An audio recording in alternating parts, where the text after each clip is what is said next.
सततं नभे प्रकृति भद्राय गुरुधात्रे नमो नमः। नमो देवे महादेवे शिवाय सततं नमे नमे प्रकृति भद्राय गुरुधात्रे नमो नमः। नमो देवे महादेवे शिवाय सततं नमे नमे प्रकृति भद्राय नियता प्रणता रुद्राय नमो नित्याय गुरुधात्री नमो नमः। युष्णाय चन्द्ररूपिणे सुखाय सततं नमः। नमो देवे महादेवे शिवाय सततं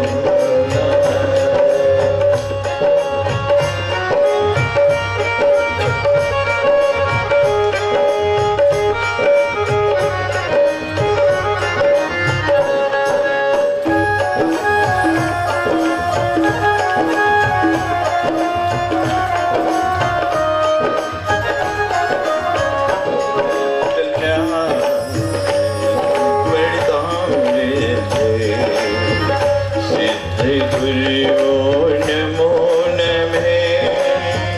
नैऋत्यवृतां लक्ष्मी शर्वाणे ते नमो नमः। दुर्गाय दुर्गकाराय साराय सर्वकारिण्ये ख्याते तदेव कृष्णाय धूम्राय सततं नमः। नमो देवे महादेवे शिवाय सततं नमः।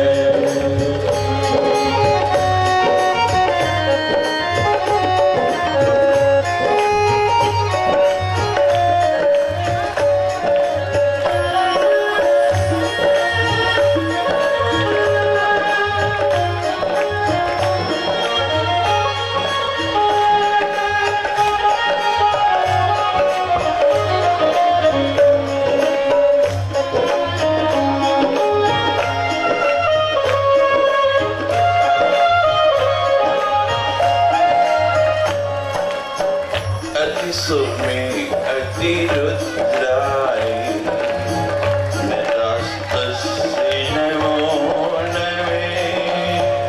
नमो जगत्प्रतिष्ठाय दिव्यकृत्ये नमो नमः।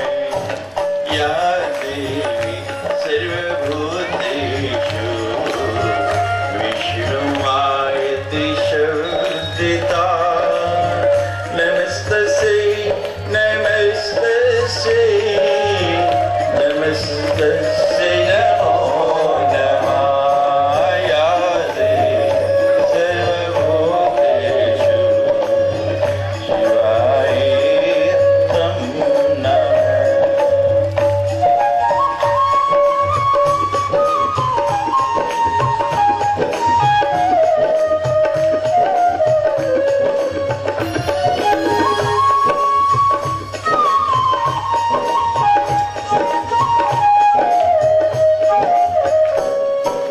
या देवी सर्वभूतेषु चित्ते विधीयते नमस्तस्यै नमस्तस्यै नमो नमः।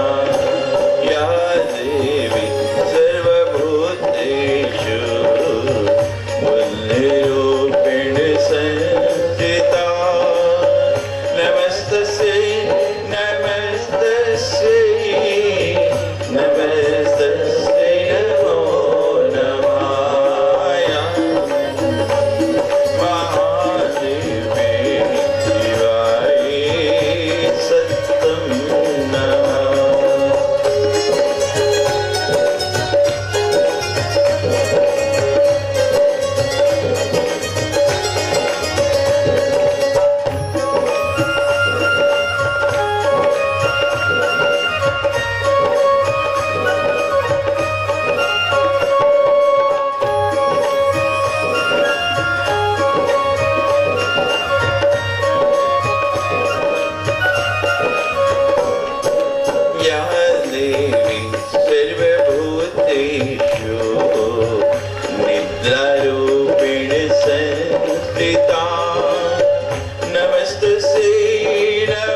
संस्थिता नमस्तस्यै नमस्तस्यै नमस्तस्यै नमो नमः या देवी सर्वभूतेषु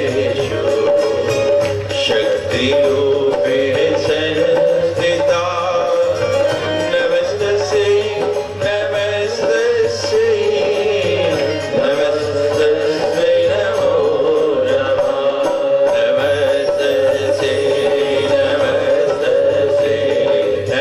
नमस्तस्यै नमो नमः नमस्तस्यै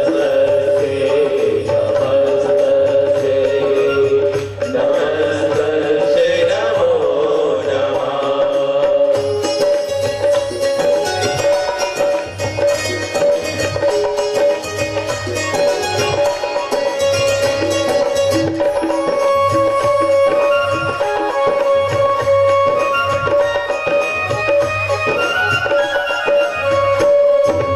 या देवी सर्वभूतेषु कृष्णरूपिणी संस्थिता नमस्तस्यै नमस्तस्यै नमस्तस्यै नमो नमः या देवी सर्वभूतेषु शान्तिरूपिणी संस्थिता नमस्तस्यै नमस्तस्यै नमस्तस्यै नमो नमः नमस्तस्यै नमस्तस्यै नमस्तस्यै नमो नमः नमस्तस्यै नमस्तस्यै नमस्तस्यै नमो नमः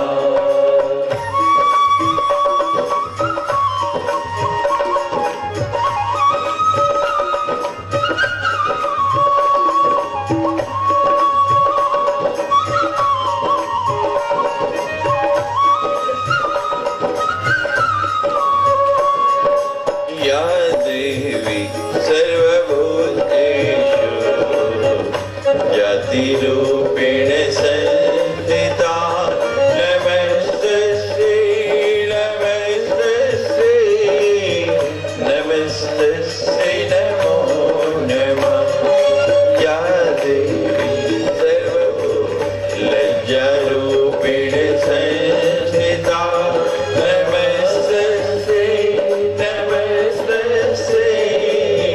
नमस्तस्यै नमो नमः नमस्तस्यै नमस्तस्यै नमस्तस्यै नमो नमः नमस्तस्यै नमस्तस्यै नमस्तस्यै नमो नमः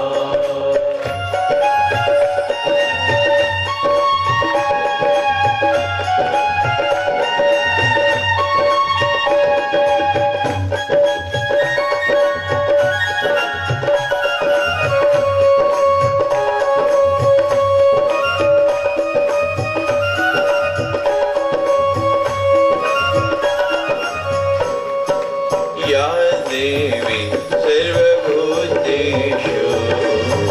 शान्तिरूपिणी संस्थिता नमस्तस्यै नमस्तस्यै नमस्तस्यै नमो नमः या देवी सर्वभूतेषु लक्ष्मीरूपिणी संस्थिता नमस्तस्यै नमस्तस्यै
वृत्तिरूपेण संस्थिता नमस्तस्यै नमस्तस्यै नमस्तस्यै नमो नमः या देवी सर्वभूतेषु स्मृतिरूपेण संस्थिता नमस्तस्यै नमस्तस्यै नमस्तस्यै नमो नमः नमस्तस्यै नमस्तस्यै नमस्तस्यै नमो नमः नमस्तस्यै नमस्तस्यै नमस्तस्यै नमो नमः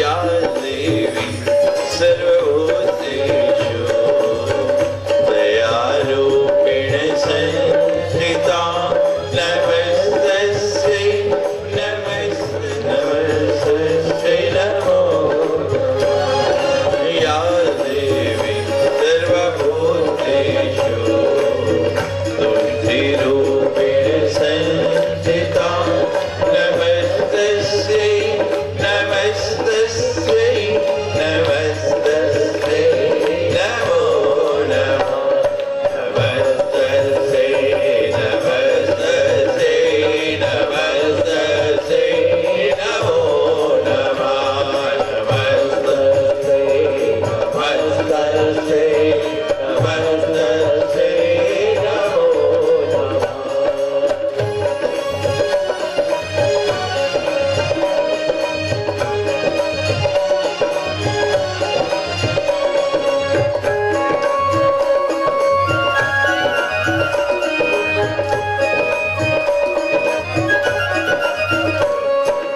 या देवी सर्वभूतेषु मातृरूपेण संस्थिता नमस्तस्यै नमस्तस्यै नमस्तस्यै नमो नमः या देवी सर्वभूतेषु वन्दिरूपेण संस्थिता नमस्तस्यै नमस्तस्यै नमस्तस्यै नमो नमः नमस्तस्यै नमस्तस्यै नमस्तस्यै नमो नमः नमस्तस्यै नमस्तस्यै नमस्तस्यै नमो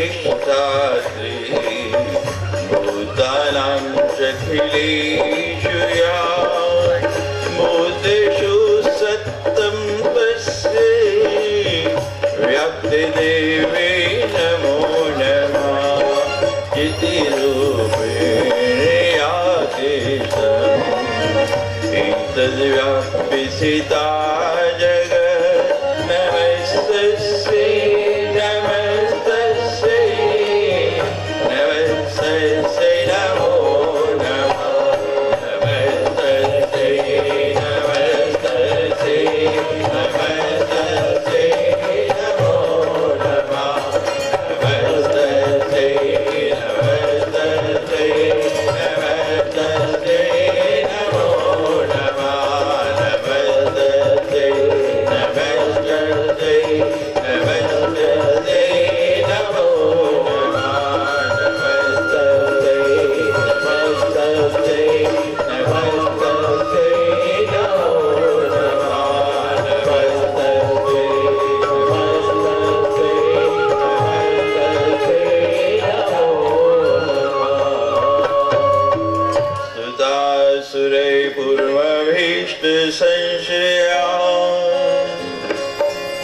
सदा सुरेन्द्रेण दिनेशि सेविता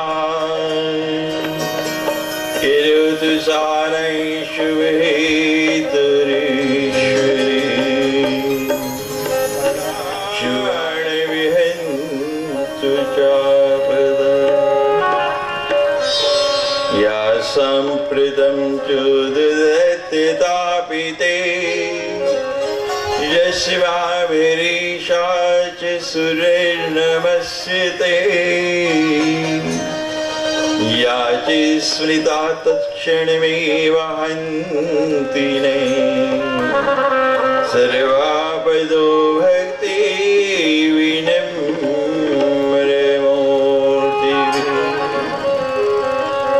जय जय श्री राम।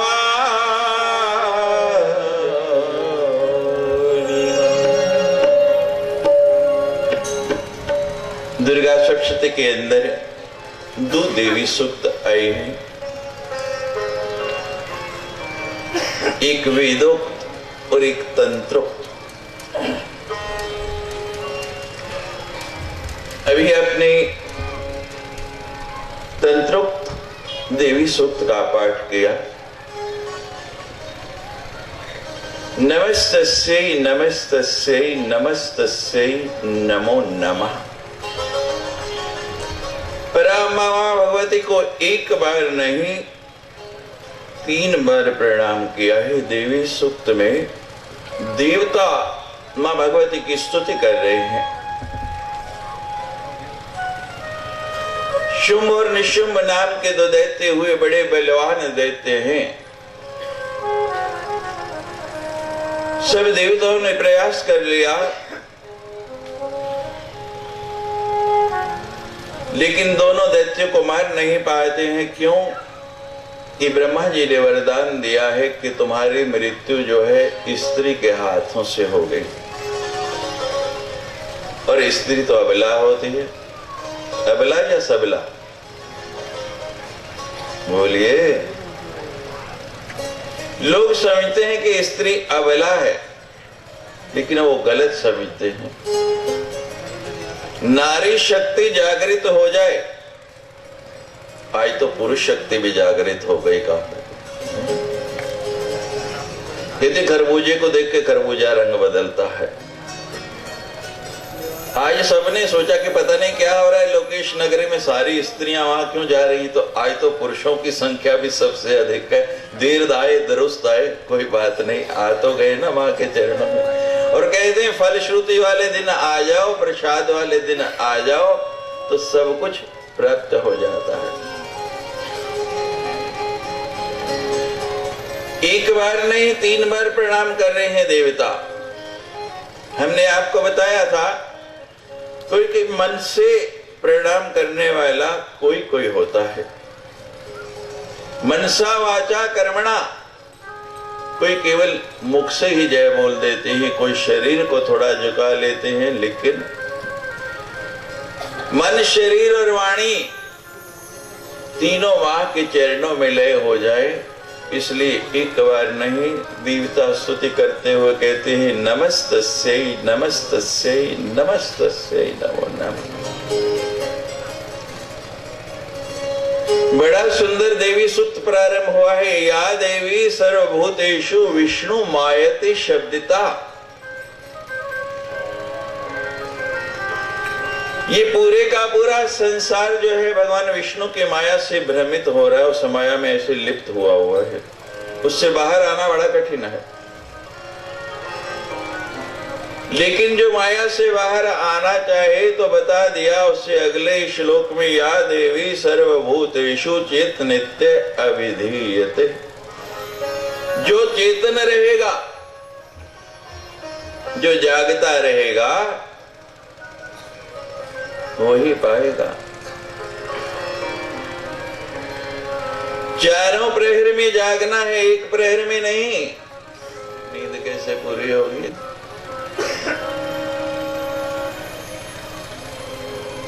हम भी तो आप जैसे इंसान हैं, नींद हमारी भी पूरी होती। कई प्रकार की निद्रा है।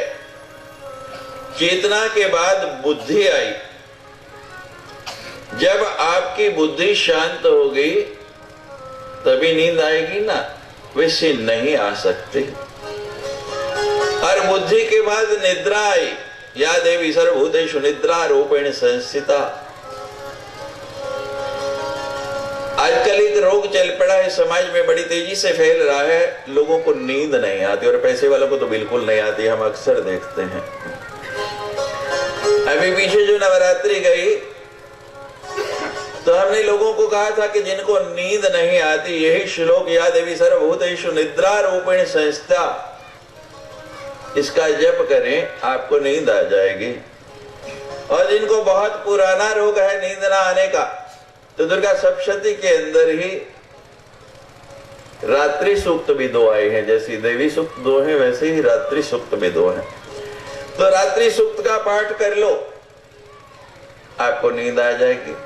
अब लोग कहते हैं महाराज ये श्लोक तो आसान है, हम फिर भी याद कर सकते हैं। यहाँ देवी सर्वभूतेषु निद्रा रूपेण संस्थिता नमस्तस्यै नमस्तस्यै नमस्तस्यै नमो नमः। लेकिन स्तोत्र याद करने बड़े मुश्किल हैं, तो हमने वो इंटरनेट के ऊपर अपनी कैसेट्स चढ़ा दी, और बाद में इतने लोगों के संदेश आए, स्वामी जी पूरा स्तोत्र तो सुना ही नहीं जाता, आधा ही सुनते सुनते नींद आ जाती है। हमने बताया था मां भगवती के 51 शक्तिपीठ जहां जहां उनके अंग गिरे हैं, उनमें एक ज्वाला जी है हिमाचल प्रदेश के अंदर, जहां मां भगवती की जीवा गिरी है।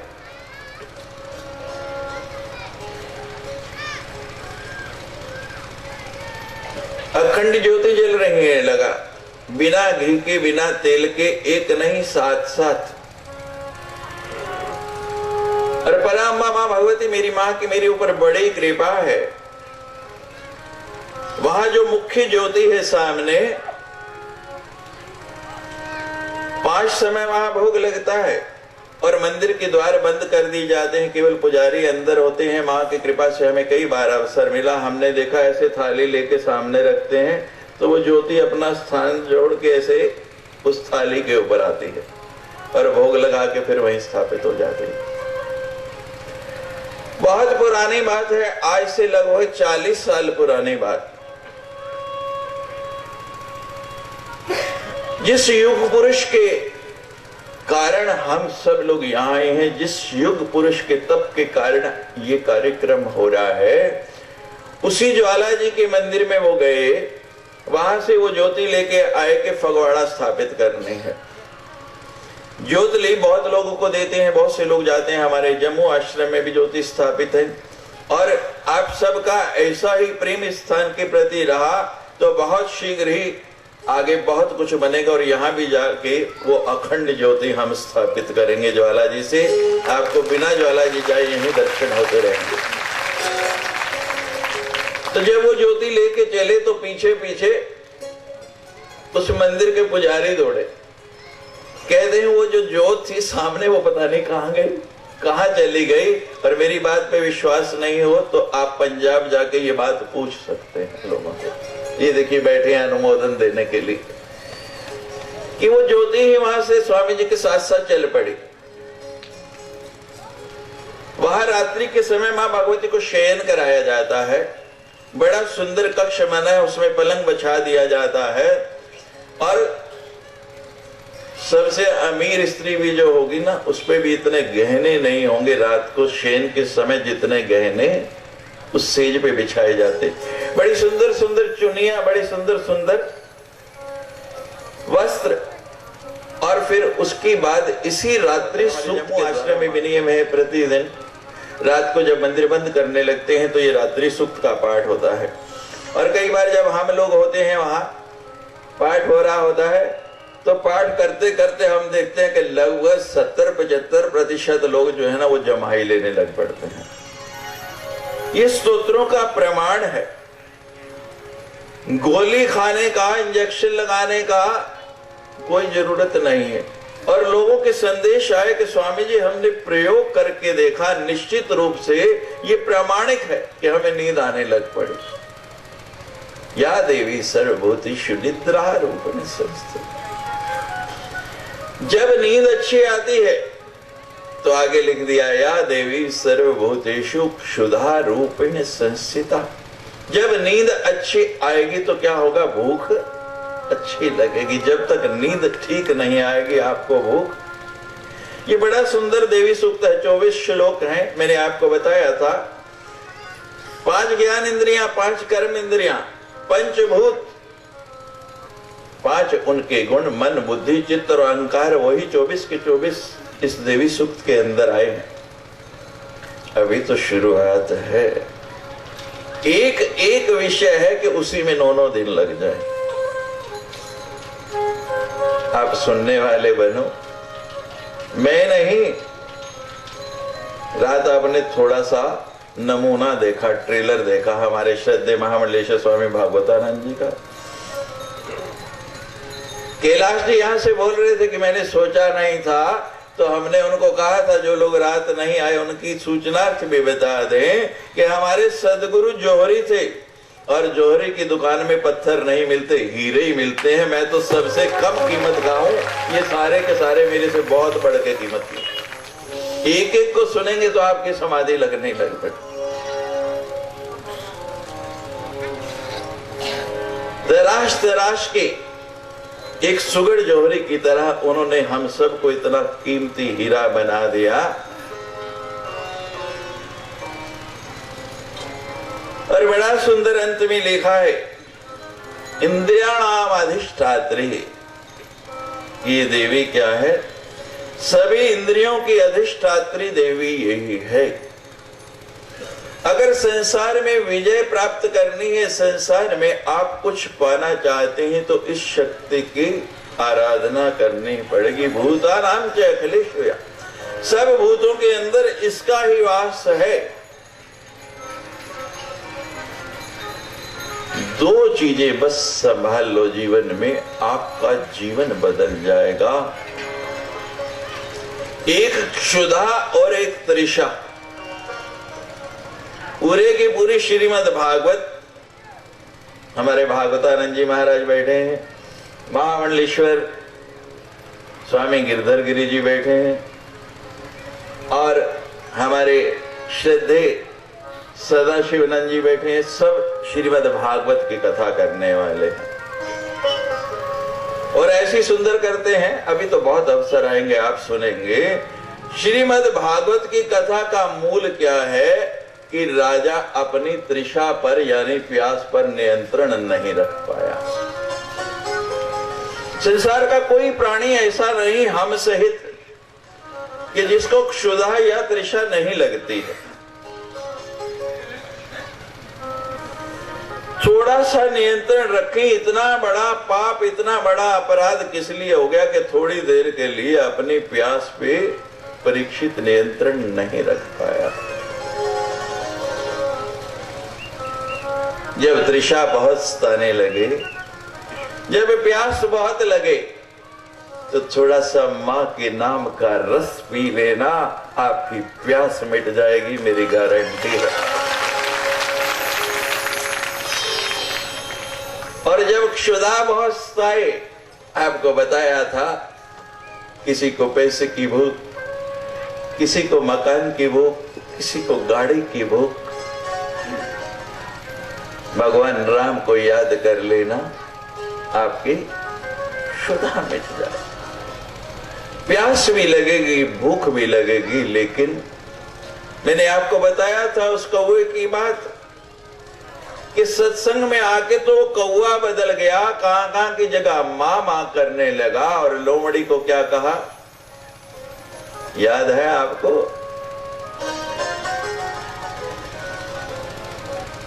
भजन के लिए रोटी छूटती है तो एक बार नहीं अनेक बार छूट जाए, लेकिन जीवन में कभी रोटी के लिए भजन नहीं छूटे। जब ये वृत्ति बन जाएगी, या देवी सर्वभूतेषु वृत्ति रूपेण संस्थिता नमस्तस्यै नमस्तस्यै नमस्तस्यै नमो नमः, तो आपका जीवन बदल जाएगा, परिवर्तन हो जाएगा। देवताओं ने बड़ी सुंदर स्तुति की मां भगवती की। मां भगवती पराम्बा शक्ति प्रसन्न हुई, आके दर्शन दिया। देवताओं ने नमस्कार किया, प्रणाम किया। माँ भगवती पूछने लगी कि किस लिए मेरा स्मरण किया। बता दिया कि माँ एक शुंभ नाम का दैत्य है और उसने बड़ा उत्पात मचाया हुआ है, वो किसी से मरता नहीं। माँ भगवती कहती है चिंता नहीं करो, मैं आ गई हूं। माँ भगवती ने बड़ा सुंदर स्वरूप, बड़ा सुंदर माँ भगवती का श्रृंगार, सिंह पर सवार होके निकली जैसे ही तो उस शुंभ दैत्य की एक दूत की नजर पड़ी। देखा इतनी सुंदर स्त्री, विचार करने लगा कि इतनी सुंदर स्त्री अगर हमारे महाराज की शुंभ की पत्नी बन जाए तो आनंद आ जाएगा।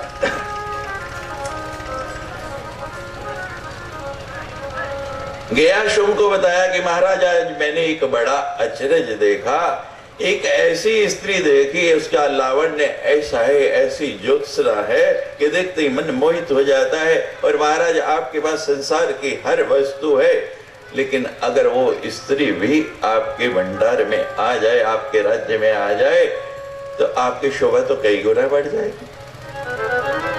शुंभ कहने लगा मैं अभी जाता हूं उस स्त्री को लेके आ। तो कहते महाराज इतने पराक्रमी, इतने बलवान राजा आप, इतनी सेना, इतने दूत, आप क्यों जाएंगे?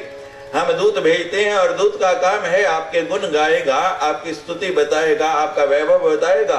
और संसार की कौन सी स्त्री होगी जो आपसे विवाह नहीं करना चाहेगी? क्योंकि इस समय तो आप पूरे के पूरे ब्रह्मांड के स्वामी हैं। दूत गया, जाके माँ भगवती के सामने बड़ी स्तुति की, बड़ी चर्चा की अपने स्वामी की।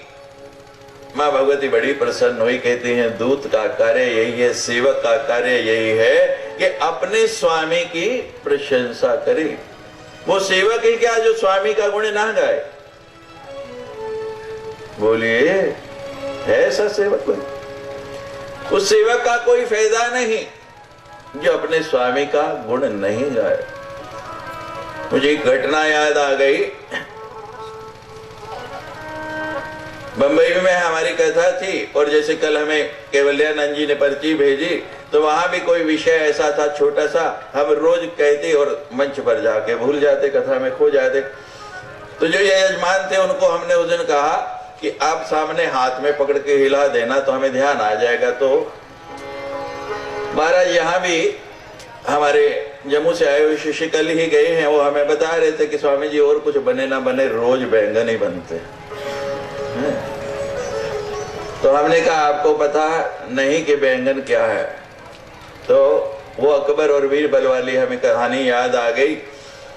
अकबर कहता है हाथ में बैंगन लिया हुआ है कि देखो कितना सुंदर, सबसे बढ़िया सब्जी है, कितना सुंदर इसका रंग, जामुनी जामुनी, कितना चमक रहा है, गोल मटोल, और सिर पे मेरी तरह जैसे मैं ताज रखता हूँ कलगी भी लगी हुई, कितना सुंदर ताज लगा है।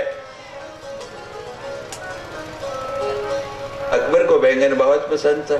हाँ, बीरबल तो बीरबल है महाराज, अन्नपूर्णा में कह दिया कि प्रतिदिन बैंगन की ही सब्जी बना। अब रोज बैंगन की खा खा के तंग आ गया। अब आप कल से, मुझे रात से बहुत लोग ये बात कह रहे कि स्वामी जी कल आप चले जाएंगे। मैं कहा अच्छा है, हम आप इज्जत से चले जाएं, सम्मान बना हुआ है, कहीं यही ना स्थिति हो कि आप खा खा के तंग आ जाए और फिर कहें कि जाते हो या नहीं, कब निकलोगे यहाँ से? है ये थोड़े दिन ही हर वस्तु में रस आता है। रसगुल्ले बहुत प्रिय हैं आपको, लेकिन एक खाओगे, दो खाओगे, चार खाओगे, 10 खाओगे, उसके बाद कोई लाख कहे आप कहोगे नहीं भाई हम रसगुल्ला नहीं खाने वाले, तो ले। तो अभी जितने खाए हैं इनको बचा लीजिए, उसके बाद फिर बाकी बात करेंगे। अकबर भी तंग आ गया महाराज, वही बैंगन। कहते बीरबल ये बैंगन है? कहते हाँ महाराज आपने इसके गुण बताए थे, इसका नाम तो बैंगन गलती से रख दिया किसी ने, इसका नाम तो बहुगुण था। क्या था? बहुगुण। अब अकबर कहता है मैंने ही कहा बहुगुण, एक दिन और खा लिया, दूसरे दिन फिर बैंगन। तंग आ गया, दुखी हो गया, कहता है ये क्या बेकार की सब्जी है, वाहियात सब्जी है, इससे घटिया तो कोई चीज होता ही नहीं। बीरबल कहता बिल्कुल नहीं होता महाराज। कहते कल तू भी मेरे साथ साथ कह रहा था बढ़िया। कहते हाँ महाराज कल कह रहा था ना, आज मैं कह रहा हूं इसका नाम बैंगन नहीं बेगुण होना चाहिए, जिसमें कोई गुण नहीं। तो अकबर कहता है कि तू बड़ी जल्दी पासा पलट जाता है। कल कहता था बहुगुण है, आज कहता है बेगुण है। बीरबल ने क्या जवाब दिया? कहते महाराज मैं आपका नौकर हूं, आपका सेवक हूं, बैंगन का नहीं। तो सेवक का धर्म है, सेवक का काम है किसकी स्तुति करना? अपने स्वामी की, अपने मालिक की। और उस दिन आपको बताया था कि अपने गले में पट्टा डाल लो किसी मालिक का, अपने भाल पे किसी का तिलक कर लो। जब आपके भाल के ऊपर त्रिपुंड होगा तो शिवदूत लेने के लिए आएंगे, ऊर्ध्वपुंड होगा तो विष्णु दूत लेने के लिए आएंगे, और परम माँ भगवती का तिलक होगा, ये बिंदु होगा तो माँ भगवती के दूत लेने के लिए आएंगे। फिर यम दूत आपके पास फटकेंगे भी नहीं। अब तक संत आए नहीं थे, उन्होंने आपको बताया नहीं था, अब पता लग गया, जानकारी मिल गई, तो अब भूलना नहीं। मेरी परम माँ भगवती की ये कथा ऐसी कथा है जिसमें आपको रामचरितमानस भी श्रवण को मिल गया, शिव पुराण की भी घटनाएं आ गई, और श्रीमद् भागवत की भी बहुत सी घटनाएं आपने सुनी, और माँ की कथा तो है ही है। तो माँ भगवती उस दूत से कहती है कि तू बहुत अच्छा दूत है, लेकिन मैं क्या करूं? मैंने बालपन में, बचपन में एक प्रतिज्ञा कर ली, यो में जयति संग्रामे यो में दर्प विपति सामे प्रतीव लोके सामे भरता भविष्यति। मैंने बाल रूप में अपने बचपन में एक प्रतिज्ञा की कि जो मेरे दर्प को, मेरे घमंड को चूर चूर कर देगा, मुझे संग्राम में हरा देगा, मैं उसी के साथ विवाह करूंगी। तो स्वामी के अपने इतने गुण गा रहा है, तो अपने स्वामी को कह के आके मुझे युद्ध में परास्त कर दे, हरा दे, और मेरे से विवाह कर ले। दूत ने जाके महाराज स्वामी को बताया, फिर वही तलवार निकाल के निकलने लगा।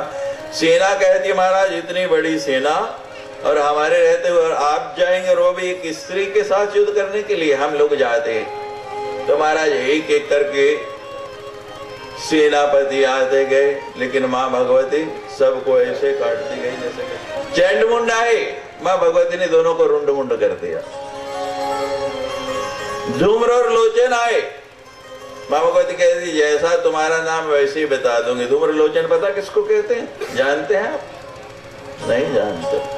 अभी अभी हम सब लोग यज्ञशाला में गए थे पूर्ण आहुति के लिए, और यज्ञशाला में क्या होता है, इतने कुंड है, धुआं बहुत हो जाता है। जब वो धुआं होता है आंखों में जाता है, आंखों के आगे आता है, तो आंखें अपने आप क्या होने लगती हैं? बंद हो लगती। जब आंखें बंद होती हैं, आंखों से जल निकलता है, कुछ दिखाई नहीं देता, धुंधला धुंधला दिखता है। तो यही धूम्रलोचन है, जिनके नेत्र इस संसार में सर्वत्र हर जगह शक्ति के होते हुए भी उसके अस्तित्व को स्वीकार नहीं कर रहे हैं। वही कौन है? धूम्रलोचन। जिनके नेत्रों के आगे जाला पड़ा हुआ है, धुआं आया हुआ, सर्वत्र देखते हैं कि शक्ति के बिना कोई स्पंदन भी नहीं हो सकता, कंपन भी नहीं हो सकता। जिसको शक्ति की पहचान हो जाती है। हमारे सदगुरुदेव ब्रह्मलीन स्वामी जी विनम्रता की प्रतिमूर्ति थे। 19 नवंबर जब आता है, उनका निर्वाण दिवस आता है, उनकी पुण्यतिथि आती है, तो पूरे विश्व को हमने संदेश दिया है उनके निर्वाण दिवस को किस रूप में मनाना है? विनम्रता दिवस के, जो अंग्रेजी समझते हैं ह्यूमिलिटी डे। क्योंकि मैंने पूरे संसार के अंदर उनसे विनम्र कोई भी पुरुष नहीं देखा। इतने बड़े पद पर होते हुए भी ये गवाह हैं, उनकी पहचान कोई भी मिलने आ जाए ये थी। वो सबसे ऐसे मिलते थे। कभी बहुत प्रसन्न होते तो बोलते थे, बोल हृदय तुझे क्या चाहिए? तो मैं कहता था महाराज मुझे यही दे, आपका ये गुण मिल गया तो मैं समझूंगा मैंने सब कुछ पा लिया। कोई बड़ा आ जाए, छोटा आ जाए, उनके मिलने का ढंग सदा यही, ये बदला नहीं था। हम कहा करते हैं जिस पेड़ को फल लगता है ना, उसकी डाली झुक जाती है। जिन बादलों में जल होता है वो नीचे आ जाते हैं। झुकना सीखो, झुकने से ही पता लगता है कि आप इंसान हैं। झुकने से ही पता लगता है कि आप इंसान हैं, अकड़ना तो खास मुर्दे की पहचान है। लाख कोशिश करो मुर्दे को मोड़ने की, झुकाने की, मुड़ेगा या झुकेगा? तो आप मुर्दे नहीं हो, आप जीवंत हो। हम तो मात्र आपको बताने आए हैं, याद कराने हैं। जामवंत की तरह हमारा काम तो मात्र इतना है, शक्ति आपके भीतर है, अंदर है, पर वो मेरे सामने दिख रही है। आज पूरा सागर, स्त्रियां तो पहले ही भरी हुई थी, आज और ज्यादा भर गई, लेकिन आज पुरुषों का पंडाल भी भरा हुआ दिख रहा है। ये जो शक्ति 9 दिन यहाँ प्रवाहित हुई है, ये तीर्थ बन गया है, इसको भूलना नहीं। अपने नेत्रों को उन धूम्र और लोचन की तरह अंधा नहीं करना। धूम्र लोचन में मारे गए, अब रक्त बीज आ गया। इसका भाई है रक्त बीज, याद हो हमने कथा में सुनाया था। तीसरे दिन स्मरण आया नहीं, याद रहता नहीं हमको। 2 दैत्य पैदा हुए थे उस महिषी के पेट से, एक महिषासुर और दूसरा रक्त बीज। रक्त बीज युद्ध करने के लिए आया। मां भगवती जहां जहां उसके शरीर पर घाव करती है, रक्त के बिंदु निकलते हैं, रक्त के जितने बिंदु जमीन पर गिरते हैं उतने रक्त बीज और बन जाते हैं। किसी ने देखा ये मरेगा नहीं इस प्रकार। क्यों? ये रक्त बीज क्या है? ये आपकी तृष्णा है। इसको जितना पूरा करने की कोशिश करो वो और बढ़ती जाती है, और बढ़ती जाती है, और बढ़ती जाती है। तृष्णा कभी समाप्त नहीं होगी। आपको सुनाया था, ये तो आगे से आगे आगे गरीब कहे धनवान सुखी, धनवान कहे सुख राजा को भारे। तो भगवती पराम्मा ने क्या किया? अपने शरीर से अपने ही 8 शक्तियां उत्पन्न कर दी। 8 शक्तियां उसी शक्ति से प्रकट हुई। 8 और 1 स्वयं शक्ति मिला के कितनी होगी? 9 नव दुर्गा हो गई। वो 8 शक्तियां जो है भगवती ने उन 8 शक्तियों से कहा कि मैं जहां जहां इस दैत्य के शरीर पर प्रहार करूं तुम वहां वहां अपना मुख लगा देना। इसके रक्त की एक बूंद भी भूमि पर नहीं गिरने देनी है। अब भगवती जहां जहां प्रहार करे वो दूतियां उसका रक्त पीती जाए। क्षीण रक्तो गमिष्यति, धीरे धीरे पूरे शरीर का रक्त समाप्त हो गया और वो दैत्य भी वहीं पर मर गया। अब निशुंभ आया। भगवती ने निशुंभ को भी अपने धाम भेज दिया।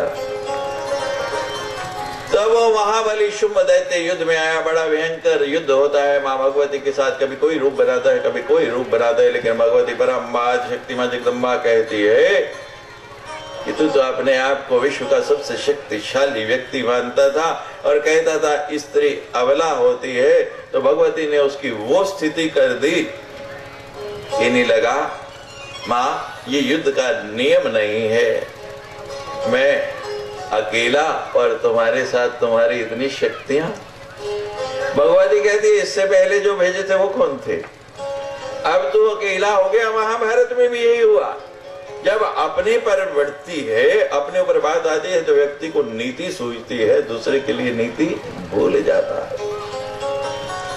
मां भगवती ने अपनी उन्हीं सारी शक्तियों का संवरण फिर अपने अंदर कर लिया और उस दैत्य का वध किया। देवताओं ने पुष्प बरसाए, जय जयकार किया। बोलो सच्ची की जय। जय जय राम, जय जय श्री राम।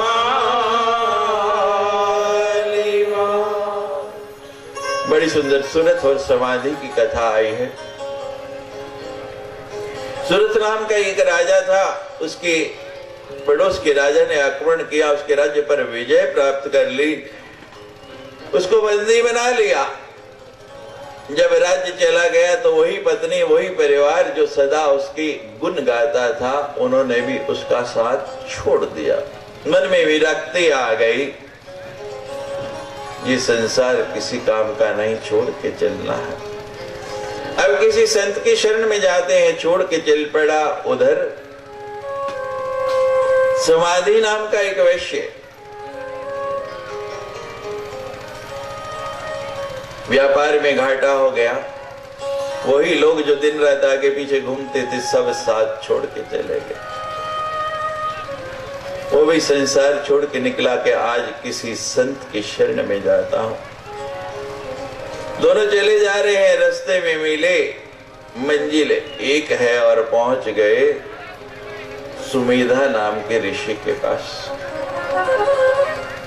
बड़े सुंदर तीनों नाम है, सुरथ, समाधि और सुमेधा। सुरथ कौन है? जो सद विचारों के रथ पर सदा आरूढ़ रहे, वही सुरथ है। मन है, मस्तिष्क है, नाना प्रकार के विचार उठेंगे, उठते रहेंगे। समुद्र है और लहरें ना हो, ये संभव नहीं हो सकता। लेकिन जो कुशल नाविक है, कुशल मल्ला है, उसको उन नावों के साथ खेलना आ गया। उसको पता लगा कि कैसी लहरें हैं तो मुझे समुद्र में जाना चाहिए और कैसी लहरें हैं तो नहीं जाना चाहिए। जो कुशल तैराक है वो जानता है एक लहर ऐसी आती है कि आप कितने भी भीतर समुद्र में चले जाएं, आपको उठा के बाहर फेंक देती है, और एक लहर ऐसी आती है किनारे खड़े हुए व्यक्ति को भी अंदर खींच के ले जाते हैं। जिसको इतनी बात समझ में आ गई वही सुरथ, समाधि,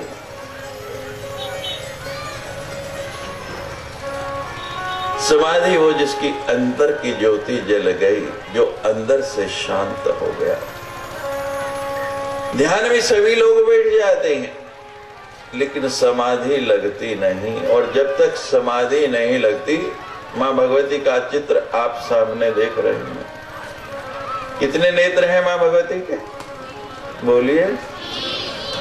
2 नहीं 3 है। ध्यान से देखिए बाबा जी, 2 ये और तीसरा ये। आप सब देवताओं का दर्शन कीजिए। 3 नेत्र या मेरी परा अम्बा मां भगवती जगदम्बा के हैं और या शंकर जी के। और शंकर जी ने तीसरा नेत्र पूरे जीवन के अंदर एक बार खोला है। स्मरण कीजिए, कब खोला? पता? कामदेव को भस्म करने के लिए, नहीं तो तीसरा नेत्र नहीं खोला। अब संसार की कोई भी नारी ऐसी नहीं जो शक्ति का रूप नहीं, और कोई भी पुरुष ऐसा नहीं जो शिव नहीं। तीसरा नेत्र हमारा भी है लेकिन बंद पड़ा है। साधना के द्वारा आप खोल सकते। मैं देख नहीं सकता यहां बैठे हुए कि मेरे पीछे कौन है। सामने तो देख सकता हूं, यहां तक कि पूरी तरह से दाएं बाएं भी नहीं देख सकता, मुझे दृष्टि घुमानी पड़ेगी। लेकिन जब साधना के द्वारा आपकी समाधि लग जाएगी तो आपका तीसरा नेत्र भी खुल जाएगा, और आपके पीछे क्या हो रहा है, दाएं बाएं क्या हो रहा है, ये भी आपको पता लगने लगेगा।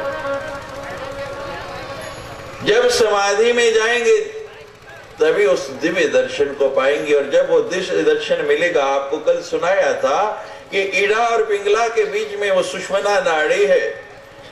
बिंबोष्ठी की तरह मुख के द्वारा जब उसको खोल के खिचड़ी विद्या होती है। योग की कई प्रक्रियाएं हैं, बहुत गहराई में मैं जा नहीं पाया, समय भी पता नहीं। यहाँ की लोकेश नगर की घड़ियां जरा ज्यादा तेज चलती हैं, पता नहीं 4 घंटे कहाँ चले जाते थे। तो जब आप उसको जागृत कर लेते हैं तो आपका भी तीसरा नेत्र जो है वो खुल जाता है। जागृत कैसे होगा तो वो बता दिया। सुरथ और समाधि कहाँ जा रहे हैं? सुमेधा ऋषि के आश्रम में। यानी जिसकी अपनी मेधा, जिसकी अपनी शक्ति जाग चुकी है, जो स्वयं जान चुका है, वही दूसरे को बताएगा ना। जिसने स्वयं ही नहीं जाना, स्वयं ही नहीं देखा, वो दूसरे को क्या बताएगा? तो दोनों के दोनों महाराज पहुंच गए वहां, और सुमेधा वही पावन निवारण मंत्र ओम ऐं ह्रीं क्लीं चामुंडाए विच्चे दे दिया और कहा कि निरंतर इसका जप करो, माँ भगवती चाहेगी तो उसकी कृपा हो जाएगी। अब दोनों महाराज जप करते रहे। जप करते करते 3 साल निकल गए, 12 नवरात्रियां निकल गई। आप जानते हैं कि साल में 2 नवरात्रियां हैं, एक अश्विन में और एक जो है चैत्र मास में आती है। एक को शारदीय नवरात्र और एक को वसंतीय नवरात्र कहते हैं, लेकिन श्रीमद् देवी भागवत के अनुसार 4 नवरात्रि हैं। 2 प्रत्यक्ष जिसको सारा संसार मनाता है और 2 गुप्त नवरात्रि हैं। एक आषाढ़ मास में आती है और जितने भी तांत्रिक आराधना करने वाले मां भगवती के पुजारी हैं वो उस नवरात्रि को बहुत अधिक मानते हैं। मां भगवती का ही एक प्रसिद्ध शक्तिपीठ है असम के अंदर, वहां भगवती की योनिगिरी। बहुत से तांत्रिक वहां जाते हैं। उस आषाढ़ नवरात्रि के समय वहां पर मेले जैसा वातावरण हो जाता है। लोग क्या करते हैं वहां जाके, कहते हैं मां भगवती की जो पिंडी है वहां उसको सैकड़ों मीटर कपड़ा लपेट दिया जाता है और मंदिर जो है वो 5 दिन के लिए बंद रहता है। 5 दिन के बाद जब मंदिर खोला जाता है तो सारे का सारा वस्त्र जो है रक्त रंजित हुआ होता है। कहते हैं मां भगवती रजस्वला होती है। उसी कपड़े के टुकड़े को बाद में प्रसाद के रूप में बांट दिया जाता है। और आषाढ़ नवरात्रि में अभी अभी मां भगवती की जिस शक्ति पीठ का वर्णन मैंने किया, ज्वाला जी का, भगवती ज्वाला जी का प्राकट्य दिवस जन्मोत्सव जो है वो भी इसी आषाढ़ नवरात्रि में मनाया जाता है। और चौथी नवरात्रि माघ में आती है, अभी आने वाली है। और आप सबको अग्रिम निमंत्रण दे रहे हैं, इस साल नहीं यानी अगले संवत में 2015 में जो माघ नवरात्रि आएगी, इस साल तो 31 जनवरी से पड़ रही है और अगले साल 20 जनवरी से 28 जनवरी तक वो नवरात्रि आने वाली है। और उस नवरात्रि में मां भगवती की सबसे बड़ी शक्तिपीठ वैष्णो देवी के आधार शिविर कटड़ा में यानी वैष्णो देवी के चरणों में बैठ के एक बहुत बड़ा यज्ञ हम कर रहे हैं। वहां यज्ञ भी होगा, 12 यज्ञशालाएं बनेंगी। मां भगवती के 51 शक्तिपीठ वहां बनाएंगे और यही श्रीमद् देवी भागवत की कथा होगी। आप सबको अग्रिम निमंत्रण है, आमंत्रण है। तो सुमेधा ऋषि ने मंत्र दिया, महाराज जपते जपते 12 नवरात्रियां पार हो गई, लेकिन परा अम्बा मां भगवती जगदम्बा प्रसन्न नहीं हुई। अभी तक उसका दर्शन नहीं हुआ।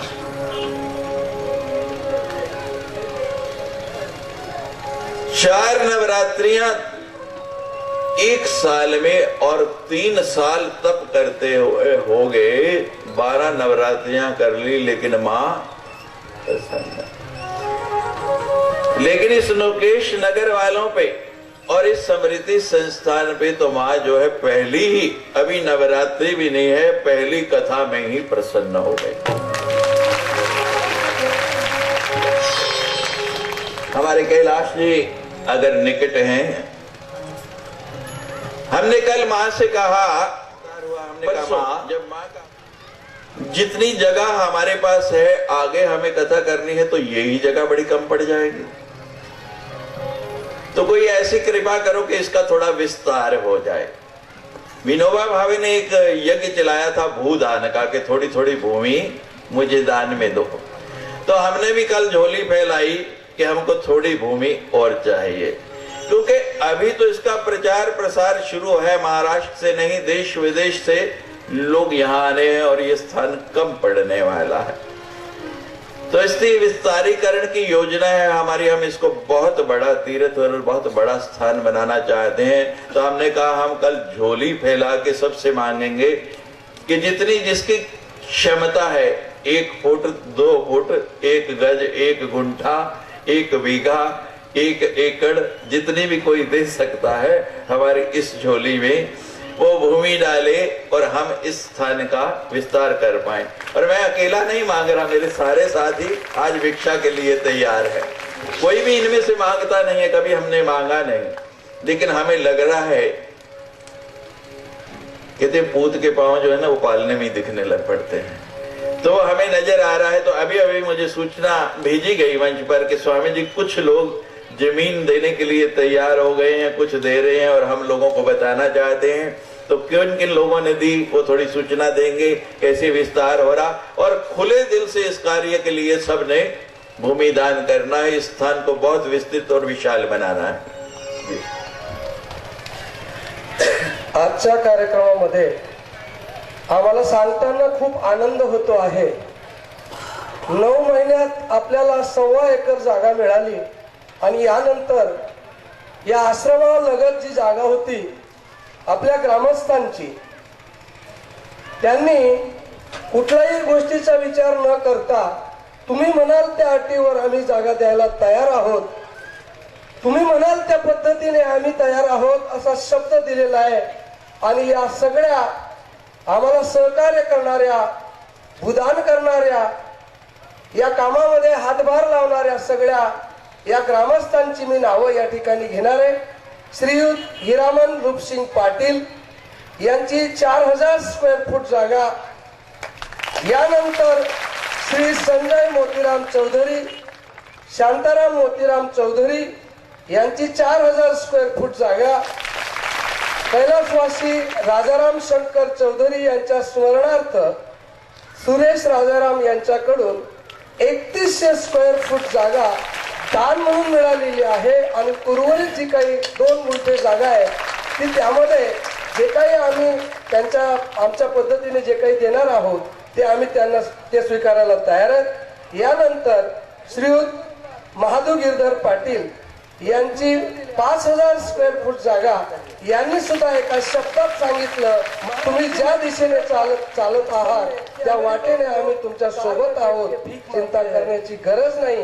म्हणून मी या सर्व ग्रामस्थांचं, कारण या लोकांनी आपले जे स्वामी जे रोज जातात सांगितलं एवढं बात याद आली थी कि मैं एक स्टैंडर्ड भिकारी बन गया, तीर्थ बन गया। तुम्हा सगळ्या लोकांनी भरपूर सहकार्य केलं, समाजातल्या तळागाळातल्या समाजेतर इतर लोकांनी सुद्धा या कामामध्ये भरपूर साथ दिली। म्हणून 40 लाखाचा आश्रम 9 महिन्यामध्ये आम्ही उभा करू शकलो। आम्ही फक्त मुठभर दिलं, लोकांनी आमच्या झोळीमध्ये एवढं टाकलं की आमच्या झोळीत ते मावू शकलं नाही असं म्हटलं तरी चुकीचं होणार नाही। तुमच्या इथं आलेल्या सर्व भाविकांना मी आवाहन करू इच्छितो, देणाऱ्याने देत जावे आणि देता देता देणाऱ्याचे हात व्हावे। देता येत असेल तेवढं सहकार्य जरूर करा, 1 रुपया सुद्धा चुकीच्या वाटेने जाणार नाही। आम्ही स्वखर्चाने गेल्या 9 महिन्यापासून सगळे ग्रामस्थ माझ्या सोबतचे सहकारी आम्ही राबतोय। 1 रुपया महाराजांच्या पैशातून आम्ही खर्च केलेला नाही याची ग्वाही देतो, कारण देणारे महाराजच आहेत याच्यावर आमचा विश्वास आहे। मला एकाने विचारलं होतं की दिल्याने काय होतं, म्हटलं फक्त देऊन पहा, तुला कळेल त्याच्या दुपटीने किती मिळतं। त्यासाठी एवढंच आवाहन करतो। स्वामीजींच्या कथेमध्ये भंग थोड़ा सा झाला, सॉरी स्वामी जी, ये लोगों को आपको आखिर में आशीर्वाद देना है, ये आप मेरी विनंती स्वीकार करें। ये जो लोग हैं जिन्होंने सहकार किया है उनको मैं स्टेज पर लाऊंगा आखिर में, और शेवटचा दिवस गोड व्हावा याच्यासाठी केला होता अट्टहास। फार सुंदर गोड होतोय। महाराज फक्त 1 वाक्य बोलतात, आज चले जाना है। तेवढ्यात असं वाटतं की एक मोठी शक्ती आपल्यातून निघून जाणार आहे आणि आपण फक्त हताश निराश डोळ्यांनी फक्त पाहत राहणार आहोत। या ठिकाणी पुनश्च स्वामीजींचं जोरदार टाळ्या देऊन माझ्यातर्फे स्वागत करूया। जय जय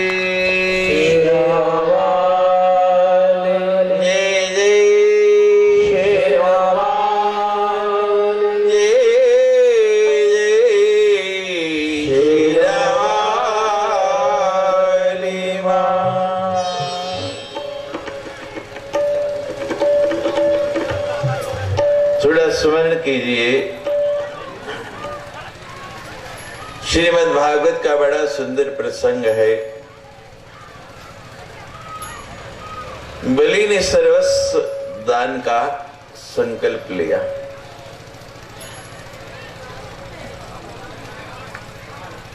भगवान वामन बन के याचना के लिए आ गए।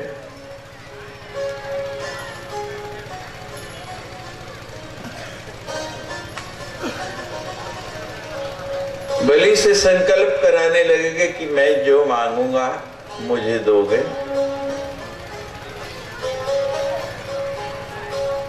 बलि के सदगुरुदेव शुक्राचार्य कहने लगे कि बलि, ये वामन नहीं विराट है, तुझे छलने के लिए आया है। संकल्प मत कर, सब कुछ चला जाएगा। सबसे बढ़िया है सबसे तेरे दाता तेरी नौकरी, सबसे बढ़िया है सबसे हरी। दोनों हाथ उठा के कहें कि हम गैर हाजिरी नहीं लगाएंगे, नित्य प्रति गुरु घराएंगे। ना रहेगी कोई गैर हाजिरी, सबसे बढ़िया है सबसे हरी। मेरे सतगुरु की नौकरी, सबसे बढ़िया है सबसे हरी।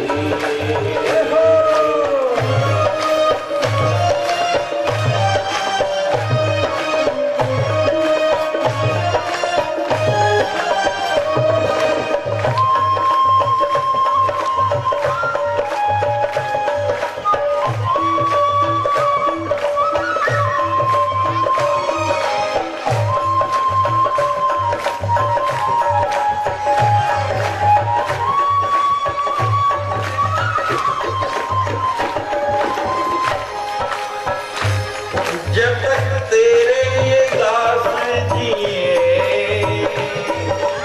एक प्रार्थना और की, हे सदगुरु, हम सारे के सारे आपके चरणों के दास हैं, और जब तक हमारा जीवन रहे, जब तक इस स्थान में प्राण रहे, जब तक तेरे ये दास जिए, भाव सेवा का दिल में लिए, तेरे ये दास जिए, भाव सेवा का दिल में लिए। जब तक तेरे ये दास जिए, भाव सेवा का दिल में लिए, ये तमन्ना, ये तमन्ना, ये तमन्ना मेरी आखिरी, सबसे बढ़िया है सबसे हरी। मेरे सतगुरु तेरी नौकरी, सबसे बढ़िया है सबसे हरी। मेरे दाता तेरी नौकरी, सबसे बढ़िया है सबसे हरी। बोलिए सदगुरु भगवान की जय जय। शेरों वाली महामंडलेश्वर स्वामी लोकेशानंद गिरी जी महाराज की।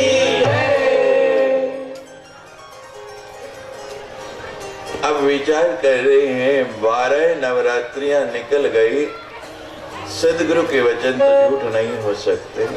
रामचरितमानस में आया है, सदगुरु वेद वचन विश्वास था। कहते हमारी साधना में कोई कमी रही होगी, जो सचमुच सदगुरु के रंग में रंगे जाते हैं, वो कभी ये नहीं कहते कि हमको फल नहीं मिला, प्राप्ति नहीं हुई। उनका भाव तो ये होता है कि हमारी ही साधना में कोई ना कोई कमी है।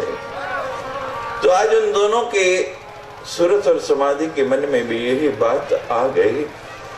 ऐसे ही यज्ञशाला के अंदर आज 9वीं तिथि, ने कहा गुरुदेव, धृष्टता है गुरु आज्ञा का उल्लंघन नहीं करना चाहिए। लेकिन गुरुदेव आपने मुझे स्वरूप बता दिया, जिस स्वरूप को देखने के लिए पूरा संसार लालायित रहता है। आप कह रहे हैं कि ये स्वयं ब्रह्म याचक बन के आया है। मैंने तो ये सुना है कि पूरे का पूरा ब्रह्मांड जो है वो ब्रह्म के द्वार पे, भगवान के द्वार पे याचक बन के जाता है। और आज वही पूरे संसार को देने वाला मेरे यहाँ लेने आया है, मेरे यहाँ याचक बन के आया और मैं इनकार कर दूं? गुरुदेव, मुझे एक नहीं अनेक बार गुरु आज्ञा उल्लंघन का पाप लगे तो मैं करूंगा। एक नहीं अनेक बार गुरु आज्ञा उल्लंघन का पाप लगे तो मैं करूंगा, लेकिन ये अवसर फिर आने वाला नहीं। संकल्प कर दिया। आपने ये सुना कि भगवान ने 2 पग में सब कुछ नाप दिया और तीसरा पग उठा के खड़े हैं कि कहां रखूं। बलि का बल नहीं था, बलि की शक्ति नहीं थी कि इतनी बड़ी बात कह सके। कल भी आपको बताया कि जो गुरु वाला हो ना उसका आत्म बल बढ़ जाता है। कहने लगा अभी एक जगह बाकी है और उसको आप कितने भी बड़े हो जाएं आपका तीसरा पांव नाप नहीं सकता। और बलि ने क्या किया? अपना सिर आगे रख दिया। मां भगवती पराम्बा को सबसे प्रिय क्या है, क्या वस्तु सबसे पसंद है? नारियल। देखा जहां जहां भगवती के भवन है नारियल की भेंट चढ़ाई जाती है। आरती में भी कई बार आपको सुनाया। ये नारियल क्या है? ये हमारा यही सिर है। आप देखें यही 2 आंखें बनी है, नासिका बनी है। नारियल चढ़ाने का ये मतलब नहीं कि मात्र जो है वो फल, श्रीफल आप मां को अर्पण करें। नारियल चढ़ाने का मतलब है अपना अहम, अपना अहंकार, अपना ये शीश अर्पण कर दे। और बलि आज वही कर रहा है। जब सिर भगवान के आगे किया तो वो भगवान जिसने 2 पांवों में पूरा ब्रह्मांड नाप दिया, तीसरा पार वहीं रह गया। और आज भगवान ऋणी हो गए बलि के। भगवान पूरे संसार को चलाने वाले बलि के द्वारपाल बन के रहे, उसके द्वार पर नौकरी कर रहे। क्यों? क्या दान दिया? भूदान। तो जो भूदान देता है भगवान उसके द्वार पर क्या बन के रहते हैं? ये मौका है, मांगने वाले भी कम नहीं। और ये गांव तो उस दाता का है जिसने भारत की संस्कृति को बहुत बड़ी देन दी। इसमें कोई चूकना नहीं। ये मौका फिर आपके हाथ आने वाला नहीं है। मेरे दाता तेरी सबसे बढ़िया है, सबसे खरी। मेरे दाता तेरी नौकरी सबसे बढ़िया है, सबसे खरी। मेरे सतगुरु तेरी नौकरी सबसे बढ़िया है, सबसे खरी। तेरे दाता तेरी नौकरी सबसे बढ़िया है, सबसे खरी। मेरे मालिक तेरी नौकरी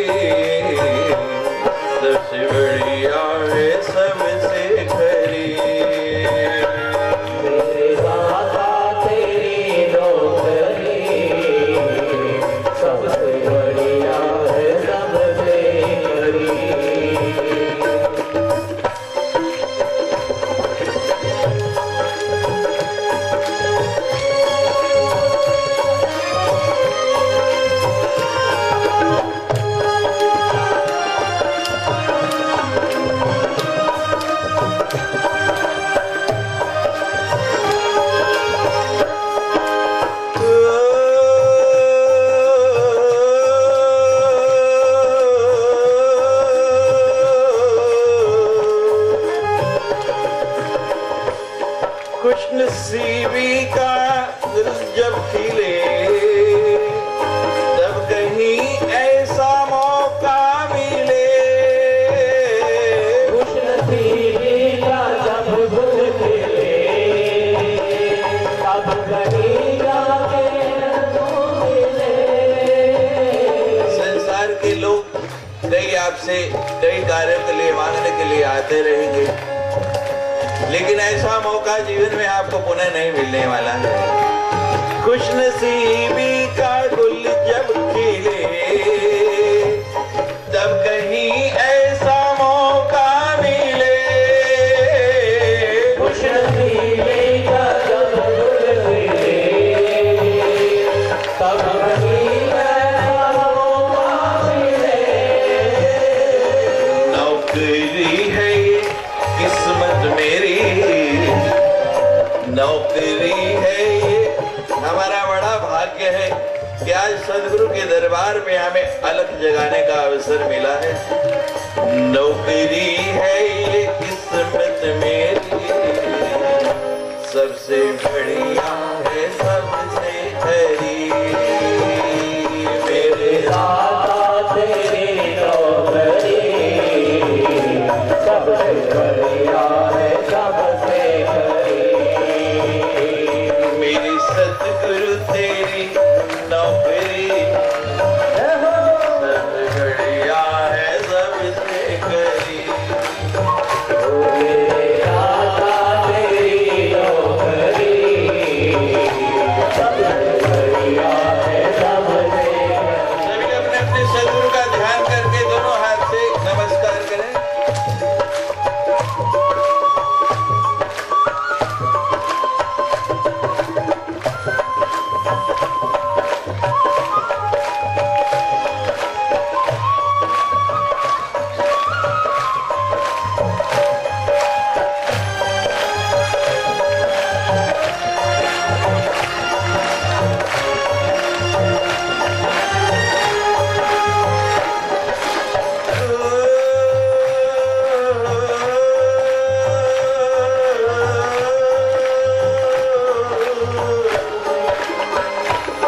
ऐसा मालिक मिलेगा कहाँ, ये राग लेके ढूंढ लो कहीं नहीं मिलने वाला है।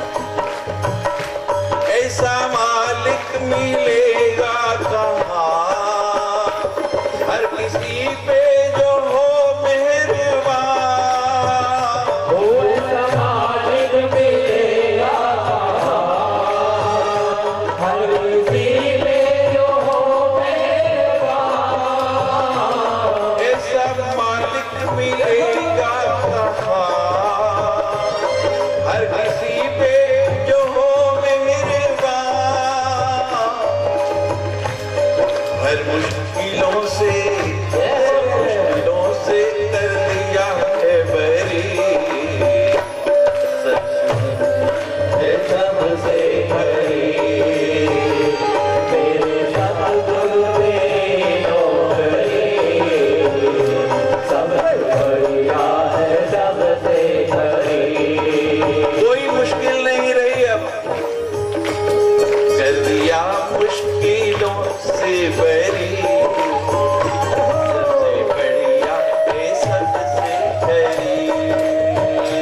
मेरे सतगुरु तेरी नौकरी सबसे बढ़िया है सबसे। नौकरी सबसे बढ़िया है सबसे खरी। मेरे दाता तेरी नौकरी सबसे बढ़िया है सबसे खरी।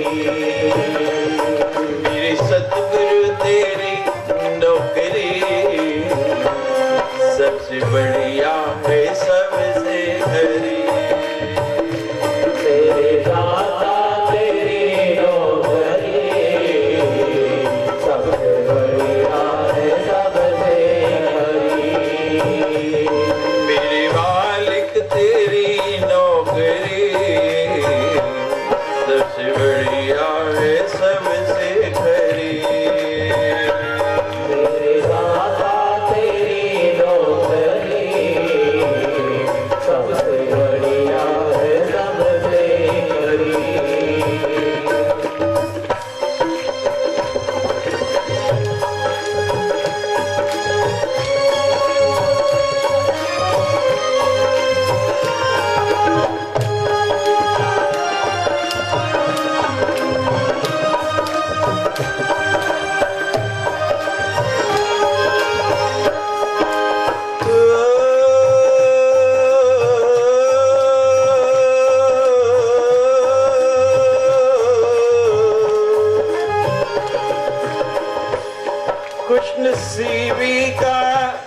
जब खिले तब कहीं ऐसा मौका मिले। खुशनसीबी का जब फूल खिले तब कहीं जाके तू मिले। संसार के लोग कई आपसे कई कार्यों के लिए मांगने के लिए आते रहेंगे, लेकिन ऐसा मौका जीवन में आपको पुनः नहीं मिलने वाला है। खुशनसीबी का गुल जब खिले तब कहीं ऐसा मौका मिले। खुशनसीबी का जब फूल खिले तब कहीं ऐसा मौका मिले।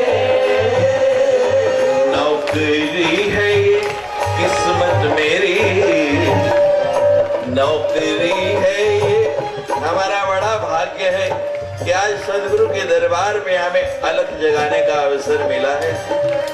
नौकरी है ये किस्मत मेरी, सबसे बढ़िया है सबसे खरी। मेरे दाता तेरी नौकरी सबसे बढ़िया है सबसे खरी। मेरी सतगुरु तेरी नौकरी सबसे बढ़िया है सबसे खरी। मेरे दाता तेरी नौकरी सबसे बढ़िया है सबसे खरी। सभी अपने अपने सदगुरु का ध्यान करके दोनों हाथ से नमस्कार करें।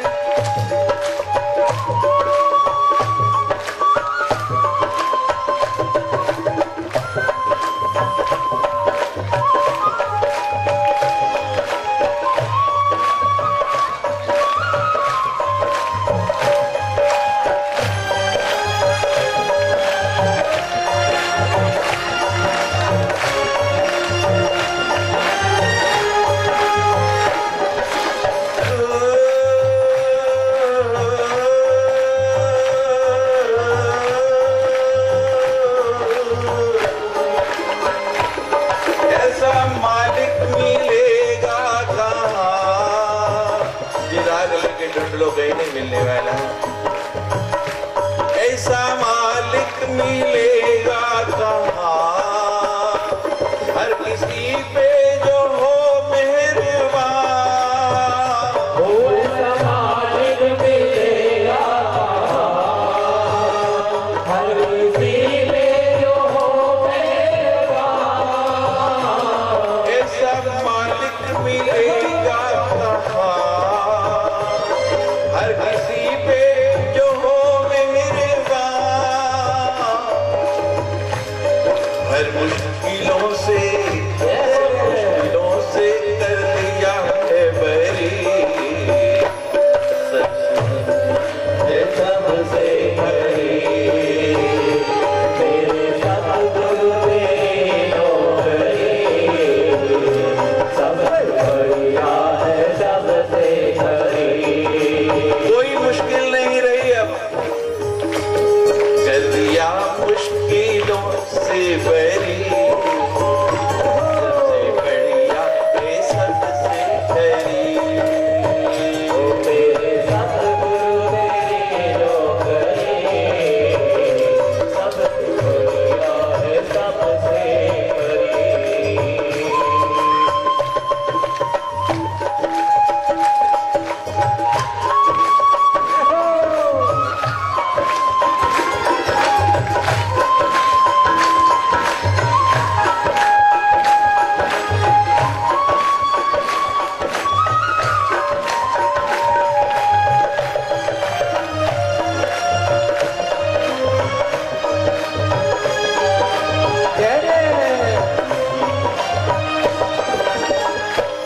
जब से तेरी शरण आ गया, तेरी बंदगी से पहले मुझे कौन नहीं जानता था।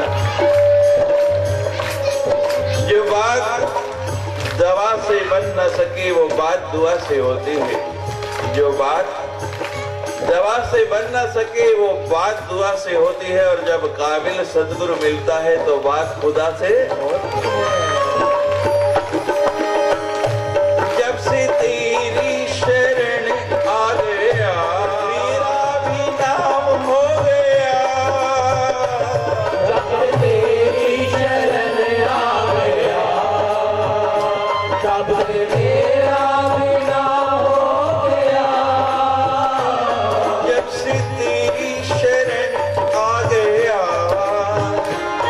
तब से मेरा भी नाम हो गया। वरना वरना औकात क्या थी मेरी, सबसे बढ़िया है सबसे खरी मेरे सतगुरु तेरी नौकरी, सबसे बढ़िया है सबसे खरी। मेरी मालिक तेरी नौकरी, सबसे बढ़िया है सबसे खरी।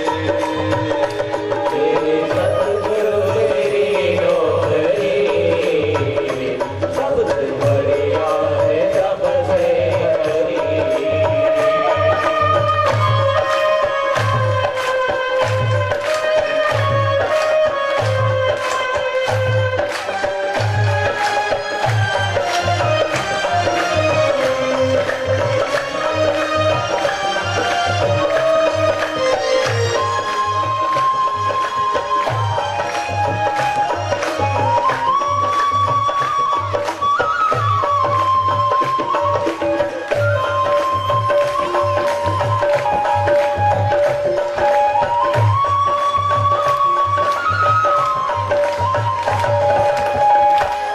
न लगे कोई दरखास्त भी, न हो कोई बर्खास्त ही, ना लगे कोई दरखास्त भी, ना हो कोई बरखास्त भी।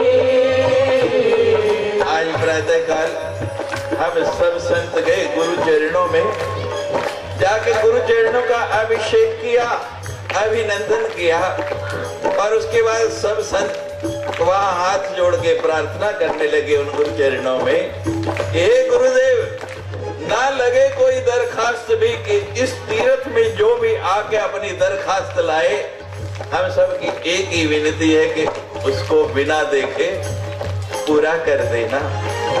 ना हो कोई बर्खास्त भी, कोई कैसा पापी भी है, अपराधी भी है, और वो भी आके आपके इन चरणों में नमन करे, प्रणाम करे, कुछ मांगे तो हमें देना या ना देना, लेकिन उसको इनकार नहीं करना।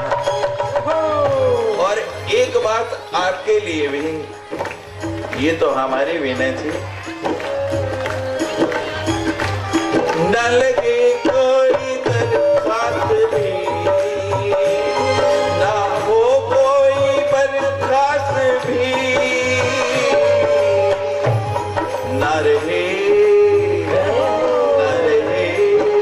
जितने आज देख रहा हूं ना, ये सब आते रहना, न रहे कोई गैर हाजिरी। 9 दिन तक माँ की आराधना की, निराहार है कि निराहारो यथाहारो धर्म रस को समाहित हो, तन मन को माँ भगवती के अंदर समाहित करके 9 दिन आराधना की। आज 9वें दिन हवन करने के लिए बैठे हैं। आज कोई सामग्री नहीं रखी, कोई घी नहीं रखा है। हवन कुंड में अगली जनाली ददुतस्तु बलिं चैव निज गात्रा सुरक्षिता। आज बलिदान के लिए वो जो खड़ग रखी है, मंत्र बोलते हैं, उस खड़ग को उठाते हैं, अपने शरीर पर मारते हैं, शरीर की अंतड़ियां निकाल के, जैसे सामग्री को घी में भिगो के डालते हैं, उसकी जगह रक्त में भिगो के वो दे रहे हैं कि हे माँ, ऐसी प्रीति हो गई, ऐसा प्रेम नहीं हो गया, अब तू नहीं तो इस शरीर का क्या करना, इसका क्या उपयोग। अब तेरे दर्शन के बिना जिया नहीं जाता, उसके बिना रहा नहीं जाता। जब ऐसा भाव आ गया, ऐसी स्थिति हो गई, तो सावन कुंड से साक्षात पराम्बा मां भगवती जगदम्बा प्रकट हो गई।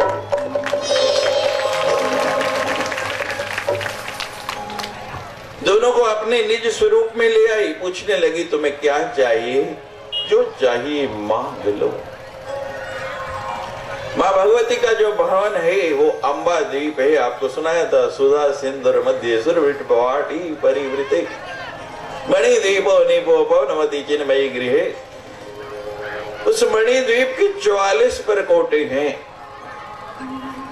पहले प्रकोटे में पीतल की वस्तु है, दूसरे में तांबे की है, उसके बाद चांदी की है, फिर सोने की है, फिर हीरे मोती शुरू हो जाते हैं, फिर जवाहरात शुरू हो जाते हैं। 43 प्रकोटे तक मां भगवती मना नहीं करती कि जितना चाहिए उतना ले जाओ, जितना उठा सकते हैं लो।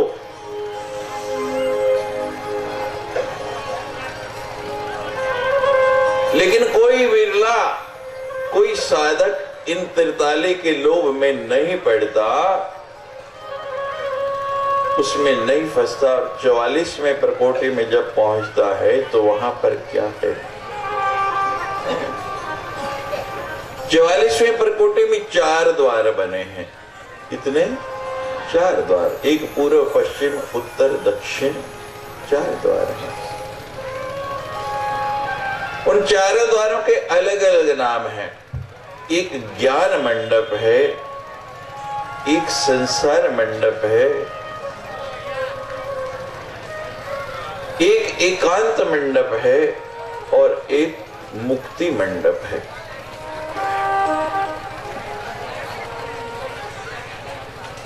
अब यहां भगवती देखती है कि कौन किस द्वार से प्रवेश करता है।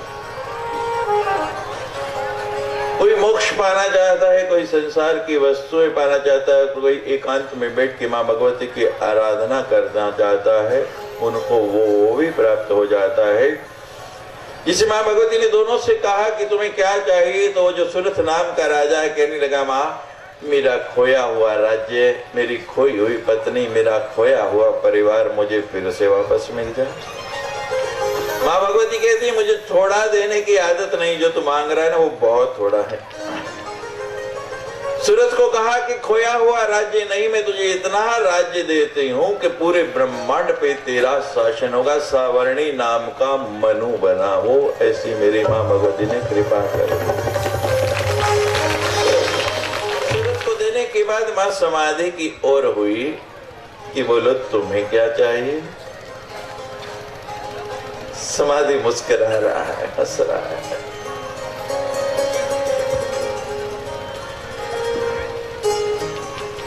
चौथा द्वार जो मैंने बताया, एकांत मंडप,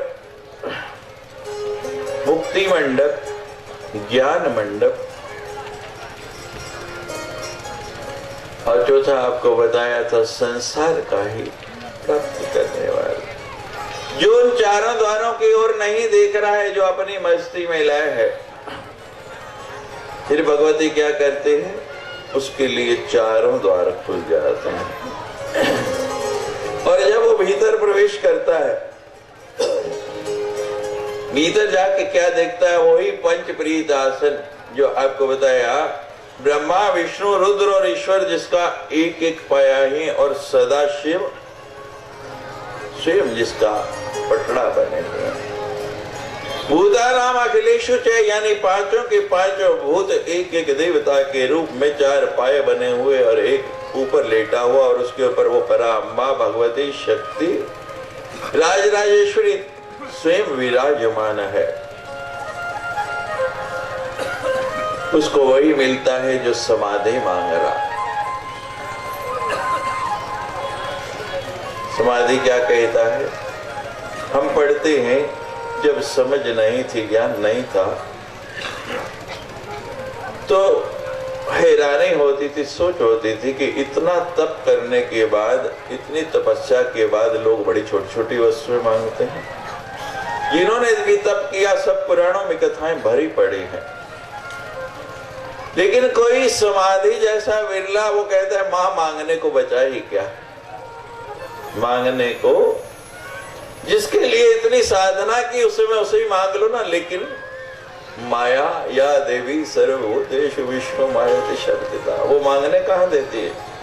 कोई विरला समाधि जैसा कहते मां मांगना क्या, जो मांगना था वो तो मेरे सामने है, इसके सिवा मुझे और कुछ नहीं चाहिए।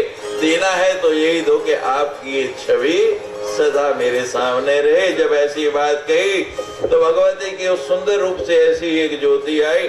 वो ज्योति आके उस समाधि के शरीर के ऊपर से घूम के उसको अपने अंदर ही लेगी, अपने अंदर ही समाहित कर लिया, अपना ही रूप बना लिया। बोलो सच्ची। तो जब उस पांचवें द्वार से कोई व्यक्ति प्रवेश करता है तो माँ भगवती उसको अपना स्वरूप बना लेती है, अपने अंदर ही ले लेती है। यहाँ लिखा है देवी भागवत में कि जो एक बार इस कथा का श्रवण करता है, मन में जो भी भाव लेके 9 दिन तक कथा सुनता है, वो भाव उसका पूरा हो जाता है।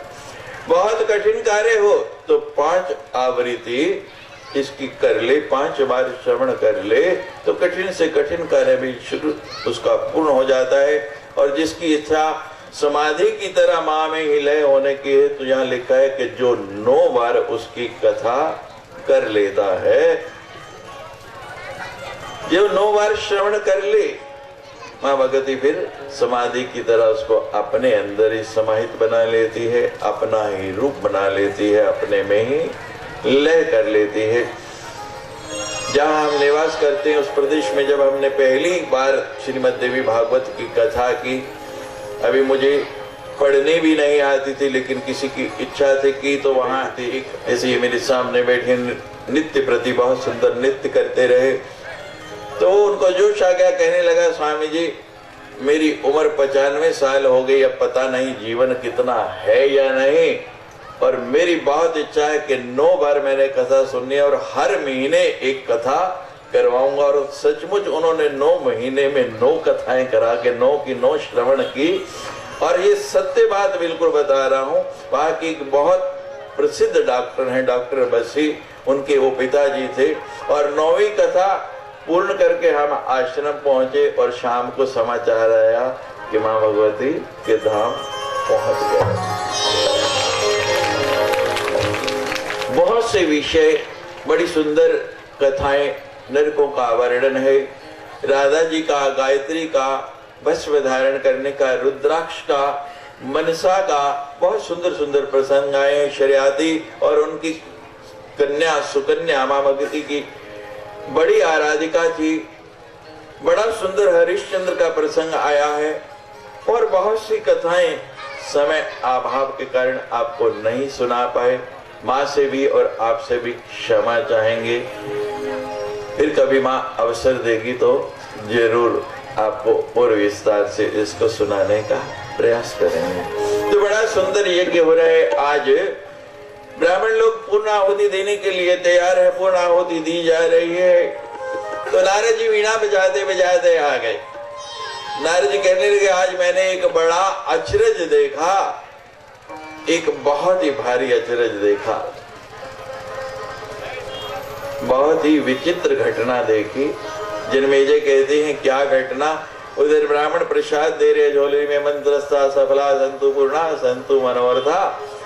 तो नारद जी बताते हैं कि मैंने देखा जन्मेजय आज तुम्हारे पितर जो है मोक्ष होके आकाश लोक से जा रहे हैं। परीक्षित का मोक्ष हो गया।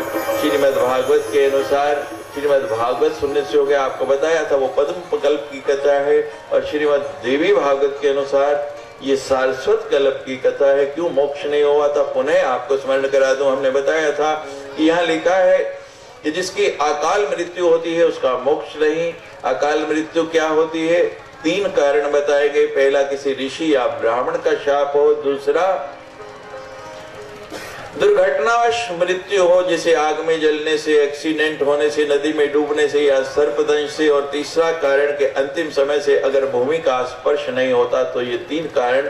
और परीक्षित की मृत्यु में एक नहीं, ये तीनों कारण थे। ऋषि का श्राप था, सर्पदंश से मृत्यु हुई और उस समय महल के ऊपरी कोने में थे, इसलिए मोक्ष नहीं हुआ। नारद जी ने जन्मेजय को बताया और उसने आपकी भांति श्रीमद् देवी भागवत कथा का आयोजन किया, अम्बा यज्ञ कराया, इसका नवाह प्रायण कराया। और परीक्षित की मुक्ति हुई। जय जय हनुमान जय जय हनुमान जय जय श्री राम।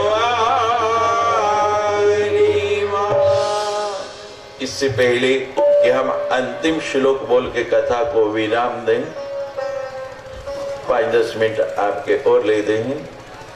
बहुत से लोग हमें कह रहे कि स्वामी जी आप चले जाएंगे, क्या होगा?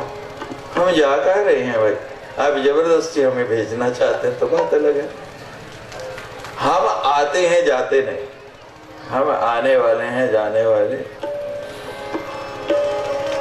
बाह छुड़ाए जाते हो निर्बल जान के मोए, और हृदय से जब जाओगे सबल मानूंगी। तो हम इस जगह से जा रहे हैं, साधु चलता भला, और बहुत नगरों में बहुत जगहों पे लोग इस कथा की प्रतीक्षा में हैं। आपके हृदय से नहीं जाने वाले, आपके हृदय में सदा रहेंगे। और संत शरीर नहीं है, संत शब्द है। जो हमने 9 दिन आपको सुनाया उसको सदा अपने साथ रखना, तो आपको लगेगा शीशाए दिल में है तस्वीर यार की, जब जरा गर्दन झुकाई। आप कभी देखना, हम आपको अपने आसपास आपके संग ही मिलेंगे, हम यहाँ से जाने वाले नहीं हैं। अब हमारी दक्षिणा तैयार है ना सर? देखिए मतलब की बात है भाई, घोड़ा घास से यारी करेगा तो खाएगा क्या? मांग लेनी चाहिए, उधार नहीं करना चाहिए। बोलिए देंगे दक्षिणा? दोनों हाथ उठा के अनुमोदन कीजिए। हमारी पहली दक्षिणा,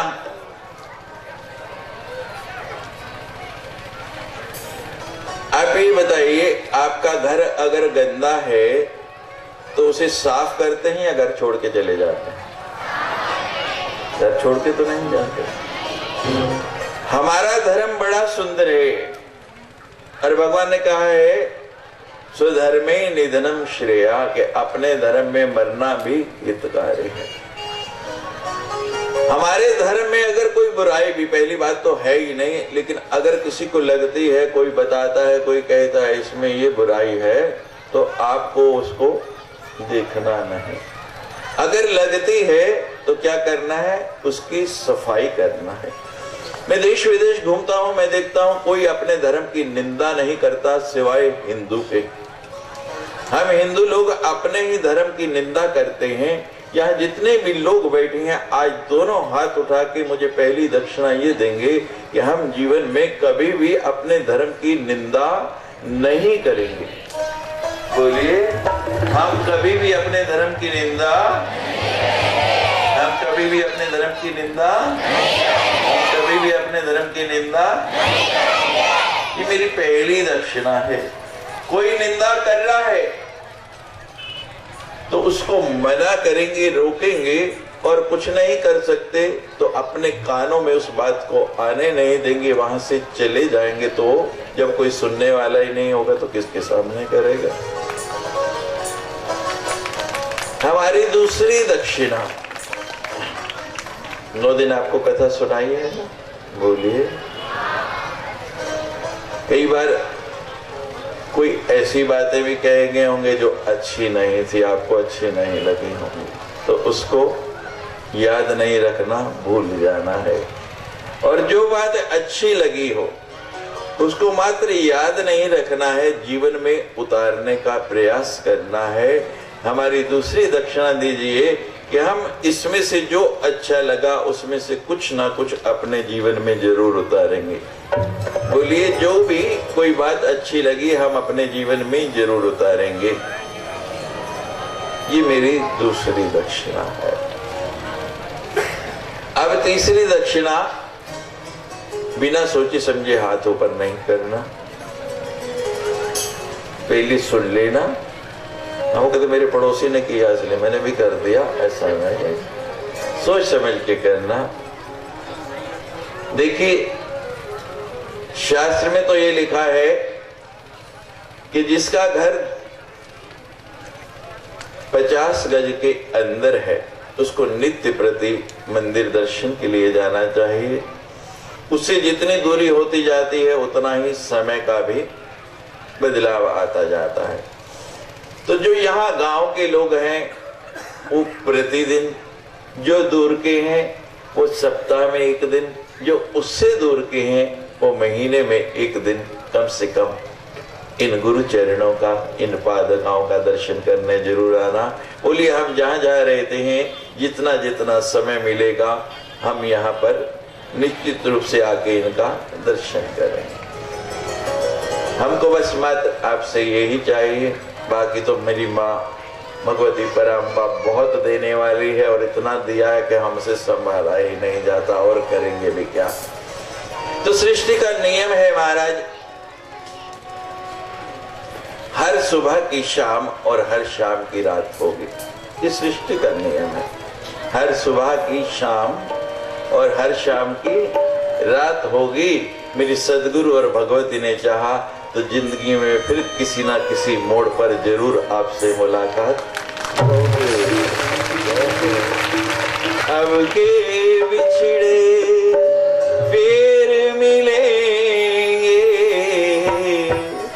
अब के बिछड़े फिर मिलेंगे, नदी नाम संयोग हम परदेसी लोग, हम परदेसी लोग। श्री पन्नालाल गोरख पाटिल, एडवोकेट मधुकर पाटिल, इन्हें मैं विनंती करता हूं कि आरती के लिए ये सामने आ जाए। इसके पहले भी सभी मैं बैठ जाइए थोड़ी देर। आरती के लिए जो नाम बोले थे कृपा करके सामने आने का प्रयास करें। यहाँ पे जो लोगों का नाम मैंने बोला था उसमें से उषा ताई राजाराम चौधरी, बेबाबाई राजाराम चौधरी, मल्होत्रा जी भोपाळ, कृपया आणि लकी अण्णा जे खास करून या ठिकाणी आलेले आहेत, यांना विनंती आहे की यांनी समोर यायचंय। आरतीसाठी ज्या यजमानांचं नाव घोषित केलं कृपया त्यांनी पुढे यायचंय।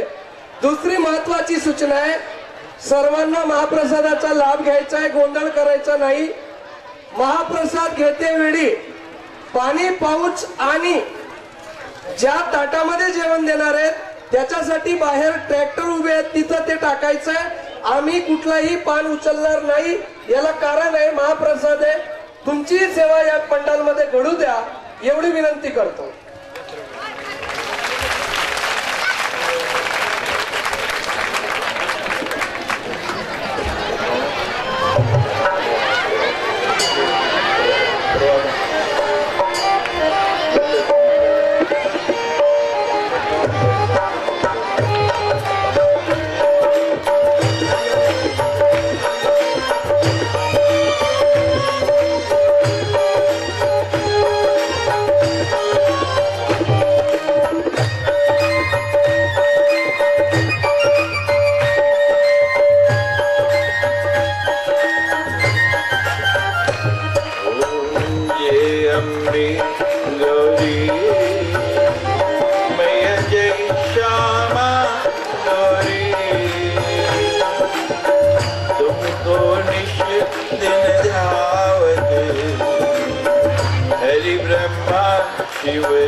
समान करीब रे रक्तांबर राजी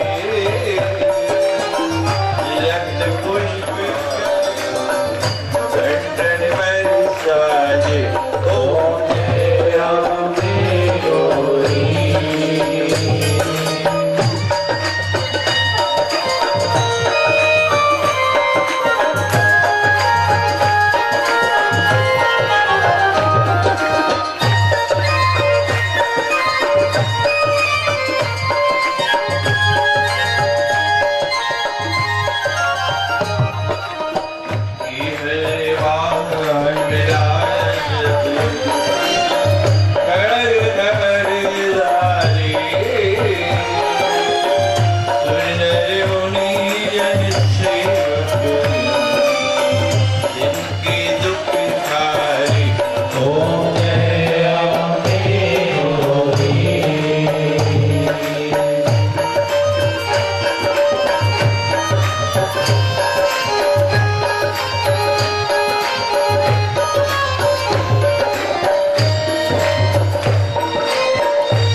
प्रमुख अतिथी जे समोर उभे यांनी 2 मिनिटासाठी फक्त स्टेजवर यायचंय.